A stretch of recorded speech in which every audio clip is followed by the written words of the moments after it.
நம்ம அடிக்கடி கேட்குற ஒரு வார்த்தை, "உனக்கு ஒரு லாஸ்ட் சான்ஸ். உனக்கு ஒரு லாஸ்ட் சான்ஸ் குடுக்குறேன்னு" சொல்லி. இங்கிலாந்துல 1823 ஃபைலி அப்படின்னு ஒரு இடம். இந்த ஃபைலில ஒரு மீன்பிடி துறைமுகம். இந்த ஃபைலி அந்த அந்த ஊர் வந்து ஒரு மீன்பிடி துறைமுகம். அங்க ஒரு மீட்டிங் நடக்குது. மெத்தடிஸ்ட் ஊழியர்கள் சேர்ந்து அவங்களுடைய மினிஸ்ட்ரியை பற்றி டிஸ்கஸ் பண்ணுறாங்க. இந்த ஃபைலில் மெத்தடிஸ்ட்டு அது ஒரு ஃபீல்டு, மெத்தடிஸ்ட்டு சர்ச்சுடைய ஃபீல்டு. எத்தனையோ பேர் அந்த இடத்துல வந்து ஒர்க் பண்ணுறாங்க, ஆத்துமாக்களே இல்லை. கடைசி அவங்க டிசைட் பண்ணுறாங்க, சரி இந்த ஃபீல்டை நம்ம க்ளோஸ் பண்ணிடலாம். எத்தனையோ பேரை போடுறோம், அனுப்புகிறோம், ஆனால் அதில் ஒன்றுமே நடக்க மாட்டாங்க, ஒரு ஆத்துமாக்களும் இல்லைன்னு சொல்லி நம்ம க்ளோஸ் பண்ணிடலாம். அப்போ அந்த கூட்டத்தில் ஒருத்தர் உட்கார்ந்துருக்கிறார், ஜான் ஆக்ஸ்டப்பி அவர் பேர்.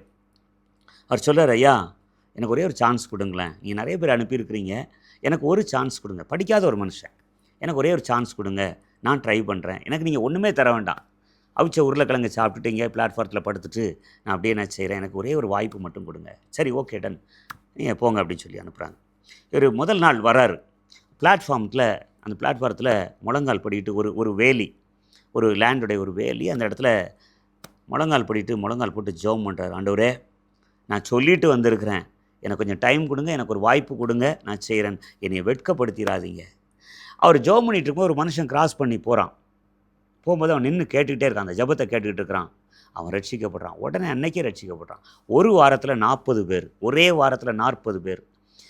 ஒரு வருஷத்துக்குள்ளே அந்த ஃபைலி ஊரே ஆண்டவருக்குள்ளே வருகிறது. மிகப்பெரிய ஒரு சாதாரண ஒரு மனிதன், படிக்காத ஒரு மனிதன், ஜான் ஆக்ஸ்டப்பி.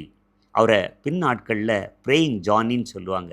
ப்ரேயிங் ஜானி, அதாவது ஆண்டவர் எப்பொழுதுமே வி லூஸ் ஹோப், நம்ம நம்பிக்கையை இழந்துடுறோம், ஆனால் கர்த்தர் நம்ம மேலே வச்சுருக்கிற நம்பிக்கையை அவர் இழக்கிறதே இல்லை. தேவனால் எல்லாம் கூடும், மனுஷனால் கூடாது தான், தேவனால் எல்லாம் கூடும். நம்ம வந்திருக்கிற எல்கை இவ்வளவு தான், ஆனால் ஆண்டவருக்கு எல்லையே கிடையாது. கர்த்தர் கிரியை செய்கிறதுக்கு எந்த மனிதனையும், உலகத்தில் வந்திருக்கிற எந்த மனிதனையும் பிரகாசிப்பிக்கிற ஒளி அது. கர்த்தர் நிச்சயமாகவே செய்வார். நம்ம எட்ட வேண்டிய, நம்ம போக வேண்டிய, தொட வேண்டிய சிகரங்கள் அநேகம் உண்டு, ஆவிக்குரிய சிகரங்கள். கர்த்தர் அப்படியே செய்வாராக.